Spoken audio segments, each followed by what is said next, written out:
Hello, and thank you for taking an opportunity to watch this video. My name is Dan Procker, Vice President with Eagles Flight. You know, the magic of Eagles Flight is that we get people to get it. And one of my clients in the petroleum industry said, that's what I want you to do for us. You see, each year this organization had a sales academy for over 1,000 people, and part of that was a challenge event that, quite frankly, was kind of painful. People didn't have any fun at all. It was extremely stressful. It was about crunching numbers, but at the end of the day, they felt like people didn't really learn anything, and they certainly didn't walk away with any kind of behavior change. But the first year we ran Sales Academy, he said, this was amazing. He said, you know, not only did our people have a lot of fun, but he said, I think they get it. And not only that, I think we created a conviction about this stuff so that they'll do something differently when they leave. So he's very excited about those results, and he said, I wonder if you can do that same thing with safety for our organization. So that's the challenge that we took on. And for the next year, 5 teams from Eagles Flight worked with their organization. We traveled to over 20 countries on 5 different continents, because this is an organization that does business in 80 countries. And so we needed to develop something that was truly global in its perspective.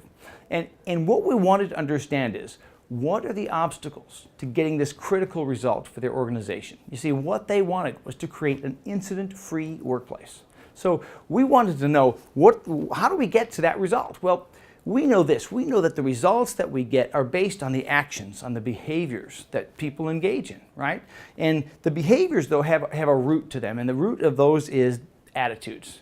So if my attitude towards exercise is, well, you know, I mean, I tried lifting weights once, but they're so heavy, and, you know, I don't like to sweat. I mean, you know, if that's my attitude about exercise, then what's the behavior going to be? Well, the behavior is going to be that I don't engage in exercise. And so the result is that, you know, I'm going to not enjoy any of the benefits that come from engaging in exercise. So we knew that if we wanted to get a different result, we had to do more than just tell people how to behave.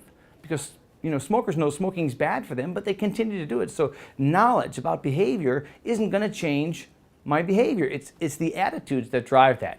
So that's what we set out to do.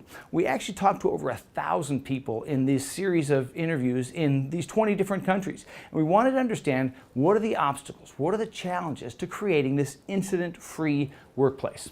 And the results, frankly, were very, very interesting. In North America, the predominant attitude we heard was, look, stuff just happens. Now, they often use a different S word, but the result is that people felt like, you know, random things just occur, and that's why, you know, we can't become incident-free. Now, outside of North America, they'd say 2 different words. They'd say things like inshallah, which means it's all in the hands of God. Different words, but at the end of the day, it was really the same statement, in that safety's out there somewhere, and I can't control that. So when we understood this, when we understood that that was the root of a lot of the challenges, we created a whole program for one day for every single employee in this organization. And the focus of that day was on stuff shouldn't happen. Stuff shouldn't happen that I can control. And so if you'd like to know more about that, we're going to do a second video clip that you can watch, and you can get more information on a little deeper dive on the content. Now, for leaders, what was really interesting is not only did they have this same idea, this stuff happens mindset, but the other part is they felt like they're doing everything they possibly could. And they didn't even know where to begin.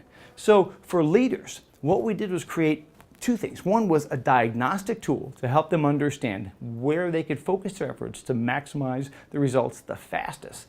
And the second was giving them a plan so that they can have something tangible and create something that they can work with, so they could really drive this incident-free workplace and build personal conviction both in themselves and among their teams.